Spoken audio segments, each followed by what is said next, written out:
மகாராஷ்டிரா மட்டும் இல்லாம தமிழ்நாட்டிலுமே GPS case report ஆயிருக்கு. திருவள்ளூர் டிஸ்ட்ரிக்ட்ல ஒரு 10 வயசு பையன் ஜிபிஎஸ் ஆல இறந்திருக்கான். அண்ட் மதுரையிலுமே கேஸ் ரிப்போர்ட் ஆயிருக்கு. ஜிபிஎஸ் குலன் பேர் சிண்ட்ரோம். எப்போ ஈட்டிங் டிஃபிகல்ட் இது மெயினா கண்டாமினேட் வாட்டரால தான் வருது. പർട്ടിക്കുലർ ബൈ ആംപ്ലിഫൈഡ് ജെജനി. സോ മുടിഞ്ഞ നിങ്ങൾ ഈ വീഡിയോ ഉണ്ടല്ലേ, ഈ വീഡിയോയിൽ ജിബിഎസ് എന്ന അസുഖത്തെക്കുറിച്ചാണ് പറയുന്നത്. നമ്മുടെ കേരളത്തിൽ ഇത് കണ്ടെത്തിയിട്ടുണ്ട്. ഇതിന്റെ രോഗലക്ഷണങ്ങൾ പോലും നമുക്ക് തിരിച്ചറിയാൻ പറ്റുന്നില്ല എന്നാണ് ഇതിന്റെ മെയിൻ കാര്യം എന്ന് പറയുന്നത്. പല ഡോക്ടേഴ്സിന് ഇത് എന്താണെന്ന് പോലും മനസ്സിലാവുന്നില്ല. ഈയിടെ പൂനെയിൽ 100 കണക്കിന് ആൾക്കാർക്കാണ് മലിനജലം കുടിച്ച കാരണം വന്നത്. തമിഴ്നാട്ടിൽ ഒരു കുട്ടി മരിച്ചിട്ടുണ്ട്. നമ്മുടെ കേരളത്തിൽ കൊച്ചിയിലും ഒരു കുട്ടിയും 2 ആൾക്കാർ ടോട്ടൽ മരിച്ചിട്ടുണ്ട്. നമ്മൾ കുക്കഡ് അല്ലാത്ത ചിക്കൻ കഴിക്കുമ്പോൾ ഹോട്ടലിൽ പോയി പഴകിയ ചിക്കൻ കഴിക്കുന്ന സമയത്തും മലിനജലം കുടിക്കുന്ന സമയത്താണ് ഏറ്റവും കൂടുതൽ നമ്മളിലേക്ക് വരുന്നത്. ഇത് വന്നു കഴിഞ്ഞ് കഴിഞ്ഞാൽ മിനിമം 20-25 ലക്ഷം നമ്മൾ മിനിമം ചിലവാക്കേണ്ടി വരും. അത് മാത്രമല്ല അത്രമാത്രം പ്രയാസമാണ് ഈ അസുഖത്തിൽ നിന്ന് നമ്മൾ റിക്കവർ ചെയ്ത് വരാന്ന് പറയുന്നത്. എൻ്റെ ഫ്രണ്ടിൽ വന്നിട്ട് അവൻ അത്രമാത്രം ബുദ്ധിമുട്ടിട്ടുണ്ട്. അവൻ തന്നെ നിങ്ങളോട് ഈ കാര്യം പറയും. കൃഷ്ണപ്രസാദ്, ഞാൻ ആദ്യമായിട്ടാണ് ലോങ് വോയിസ് വീഡിയോ ചെയ്യുന്നത്. പ്രവാസിയാണ്. 2023 ഡിസംബർ 22 ഞങ്ങൾക്ക് വെക്കേഷൻ ആയതുകൊണ്ട് തന്നെ ഞാൻ നാട്ടിൽ വരികയുണ്ടായി. ഈ നാട്ടിൽ വരുന്നതിന് മുന്നായിട്ട് ഒരു ഹോട്ടലിൽ പോവുകയും, അതായത് പുറത്ത് ഹോട്ടലിൽ പോവുകയും അവിടെ നിന്നൊരു ഭക്ഷണം, അതായത് ചിക്കൻ അടങ്ങിയ ഒരു ഭക്ഷണം കഴിക്കുകയുണ്ടായിരുന്നു. ഈ കഴിക്കുമ്പോൾ തന്നെ അതിനകത്തൊരു ബുദ്ധിമുട്ട് തോന്നിയിരുന്നു. കേടായതുപോലെ തന്നെ ചിക്കൻ കഴിച്ചപ്പോൾ എനിക്ക് തോന്നി. കുറച്ച് കഴിച്ചു എങ്കിൽ കൂടി ബാക്കി വെച്ച് ഞാൻ തിരിച്ച് റൂമിലേക്ക് പോയി. അന്ന് ദിവസം തന്നെ എനിക്ക് വയറിനൊരു ബുദ്ധിമുട്ട് അനുഭവപ്പെട്ടു. വയറിനൊരു ബുദ്ധിമുട്ട് ഉണ്ടാവുകയും പിറ്റേ ദിവസം എനിക്ക് ഡ്യൂട്ടിക്ക് പോകേണ്ടതായതുകൊണ്ട് ഞാൻ ഡ്യൂട്ടിക്ക് പോവുകയും ചെയ്തു.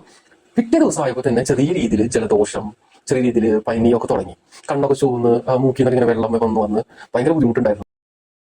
വന്നത് അതേ ദിവസം തന്നെ ഞാൻ ഡോക്ടറെ കാണേണ്ടായിരുന്നു. ഡോക്ടർ പറഞ്ഞു സാരയിൽ പനിയാണ്, ജലദോഷ പനിയാണ്, മാറിക്കോളെന്ന് പറഞ്ഞു. അത് കഴിഞ്ഞ് ഡോക്ടർ പറഞ്ഞ പ്രകാരം റെസ്റ്റ് എടുത്ത് പിറ്റേ ദിവസം ആയപ്പോഴത്തേക്കും ഭയങ്കര തലവേദന അനുഭവപ്പെട്ടു. നേരെ വീണ്ടും വേറൊരു ക്ലിനിക്കിൽ പോയി ഡോക്ടറെ കണ്ടു. മരുന്നും ഇഞ്ചക്ഷനൊക്കെ എടുത്തു.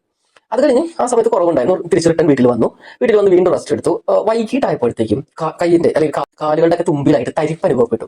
അപ്പൊ ഈ തരിപ്പ് അനുഭവപ്പെട്ടപ്പോൾ എനിക്കൊരു ബുദ്ധിമുട്ട് പോലെ തോന്നി. ഞാൻ എന്ത് ചെയ്തു, ഇവിടെ അടുത്തുള്ള ഒരു ഡോക്ടറെ പോയി കണ്ടു. തൊട്ടടുത്ത് വീടിനോട് ചേർന്നിട്ടുള്ള ഡോക്ടറെ പോയി കണ്ടു. ഡോക്ടർ പറഞ്ഞു പനിയാണ്, സാരമില്ല, ഈ മരുന്ന് കഴിച്ച് റെസ്റ്റ് ചെയ്താൽ മാറിക്കോളെന്ന് പറഞ്ഞു. നാളേക്കെല്ലാം മാറുന്നു പറഞ്ഞു. അപ്പൊ ഞാൻ ഡോക്ടറോട് സ്പെഷ്യലായിട്ട് എടുത്ത് പറഞ്ഞു, ഡോക്ടർ എനിക്ക് നിൽക്കാൻ പറ്റുന്നില്ല, കാരണം വീഴാൻ പോകുന്നത് പോലെയുണ്ട്. അപ്പൊ ഡോക്ടർ പറഞ്ഞു അത് പനിയുടെ ഭാഗമാണ്, മാറിക്കോളെന്ന് പറഞ്ഞു. എന്നിട്ട് ഞാൻ വീട്ടിൽ വന്ന് റെസ്റ്റ് എടുത്ത് കിടന്നു. പിറ്റേ ദിവസം നേരം എടുത്തപ്പോൾ കാലിന്റെ തുമ്പിൽ അനുഭവപ്പെട്ട ഈ തരിപ്പ് ശരിക്കും കാലിൽ നിന്ന് മുകളിലേക്ക് വരികയും തൊടയുടെ ഭാഗത്തൊക്കെ നല്ല രീതിയിൽ തരിപ്പ് അനുഭവപ്പെട്ടു. അതേ സമയത്ത് തന്നെ കൈകളുടെ തുമ്പിൽ അനുഭവപ്പെട്ടിരുന്ന തരിപ്പ് നേരെ മുകളിലേക്ക് കയറി ഷോൾഡറിന്റെ ഭാഗത്തൊക്കെ ആയിട്ട് തരിച്ചു തുടങ്ങി. അപ്പൊ കാലുകളിൽ നിന്നും തരിപ്പ് മുകളിലേക്ക് വരുന്നതായിട്ട് എനിക്ക് മനസ്സിലായി, കൈകളിൽ നിന്നും തരിപ്പ് മുകളിലേക്ക് വരുന്നതായിട്ട് എനിക്ക് തോന്നി. രാവിലെ ഒരു 9 മണി 8 മണി ആയപ്പോഴത്തേക്കും നെഞ്ചിലൊക്കെ ഭയങ്കരമായിട്ട് തരിപ്പ് തുടങ്ങി. 9 ആയപ്പോഴത്തേക്കും ബ്രീത്ത് ചെയ്യാൻ ബുദ്ധിമുട്ട്, തളർന്നു പോകുന്നത് പോലെ ശരിക്കും അനുഭവപ്പെട്ടു. തുടർന്ന് വീട്ടിൽ പറയാൻ എത്രയും പെട്ടെന്ന് ഹോസ്പിറ്റലിൽ എത്തിച്ചപ്പോൾ അവർ പറഞ്ഞു വല്ല സോഡിയത്തിന്റെ കുറവായിരിക്കുന്നുണ്ട്. സോഡിയം കയറ്റി, നോർമൽ ഫിസിഷ്യനാണ് കണ്ടത്. സോഡിയം കയറ്റിയതിനു ശേഷം പിന്നെ മാറാത്ത ആയപ്പോഴത്തേക്കും ന്യൂറോ ബേസിലുള്ള ഒരു ഡോക്ടർ വന്നു. ഒന്ന് ചെക്കപ്പ് ഒക്കെ ചെയ്തപ്പോൾ ഡോക്ടർ പറഞ്ഞു ഇത് GBS എന്ന് പറഞ്ഞിട്ട് ഒരു ടൈപ്പ് അസുഖമാണ്, ഗിലൻബറി സിൻഡ്രോം എന്നൊക്കെ തന്നെ പറയും. എത്രയും പെട്ടെന്ന് IgG ട്രീറ്റ്മെന്റ് നടത്തണം എന്ന് പറഞ്ഞു. ഏകദേശം ഒരു ഡോസിന് 4 ലക്ഷം രൂപ വരുന്നു പറഞ്ഞു. ഒരു ഡോസ് ശരിക്കും 5 ഡോസ് തന്നെ അടുത്ത് വേണം, അങ്ങനെയാണ് പറഞ്ഞത്. ഞങ്ങളുടെ പൈസ കാര്യങ്ങളൊക്കെ ഷോർട്ട് ആയതുകൊണ്ട് തന്നെ ഒരു ഗവൺമെന്റ് ഹോസ്പിറ്റലിൽ പോയി. അവിടെ ചെന്ന് ഞങ്ങൾക്ക് മരുന്നൊക്കെ കിട്ടാനായിട്ട് വളരെ ബുദ്ധിമുട്ടായിരുന്നു. IgG ട്രീറ്റ്മെന്റ് സ്റ്റാർട്ട് ചെയ്തു. ഒരു മരുന്നിന് ഒരു കുപ്പിക്ക് 10,000 രൂപ എന്ന കണക്കിൽ ഒരു ദിവസം 5 കുപ്പി വേണം. അങ്ങനെ 3 ദിവസം 15 കുപ്പി ഞങ്ങൾ കയറ്റി. 50,000 വെച്ചിട്ട് അത് കിട്ടി. അതിനുശേഷം 3 ദിവസം അവിടെ ICUവിൽ കിടന്നിട്ടും ബോധമൊക്കെ കംപ്ലീറ്റ് പോയി.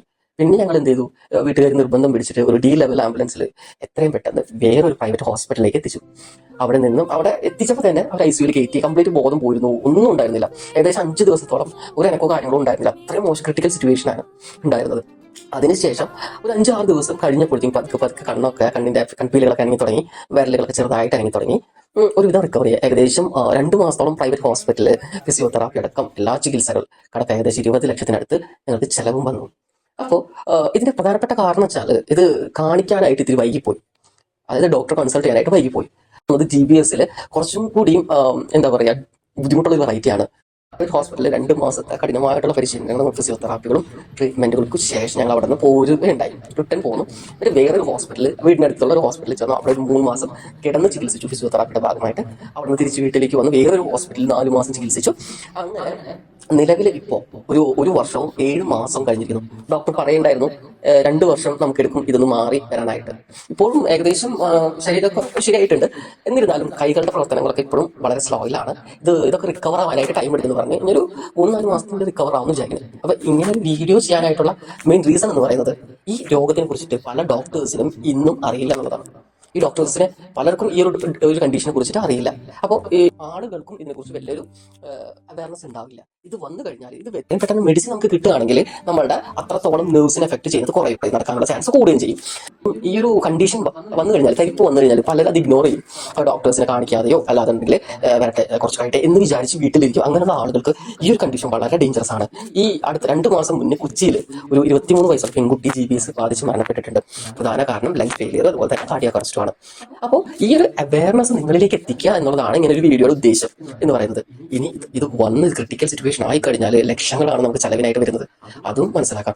ഈ അടുത്ത് പൂനെയിൽ ഏകദേശം 300 കേസുകളാണ് GBS റിപ്പോർട്ട് ചെയ്തിട്ടുള്ളത്. മുംബൈ ലാക്ടോസ് ജുജൂനം എന്ന് പറയുന്ന ഒരു ബാക്ടീരിയയുടെ പ്രസൻസ് കൊണ്ടാണ് ഈ GBS ഔട്ട് ബ്രേക്ക് ഉണ്ടായത്. ഒരു 6 മാസം മുന്നേ നിങ്ങൾക്കത് യൂട്യൂബിലൊക്കെ ചെക്ക് ചെയ്താൽ കിട്ടും. കുടിക്കുന്ന വെള്ളത്തിൽ നിന്നും വരാറുണ്ട്. അപ്പോൾ ചിക്കനൊക്കെ വെക്കുമ്പോൾ നല്ല രീതിയിൽ കുക്ക് ചെയ്തിട്ട് വേണം കഴിക്കാനായിട്ട്. ഓക്കെ, അതുപോലെ തന്നെ വെള്ളം തിളപ്പിച്ച് കുടിക്കാനും ശ്രദ്ധിക്കണം. ഇപ്പോഴും എനിക്ക് നിങ്ങളുടെ അടുത്ത് പറയാനുള്ളത്, കൈകളിലോ കാലുകളിലോ തരിപ്പ് അനുഭവപ്പെട്ട് കഴിഞ്ഞാൽ എത്രയും പെട്ടെന്ന് ഡോക്ടറെ കൺസൾട്ട് ചെയ്യുക.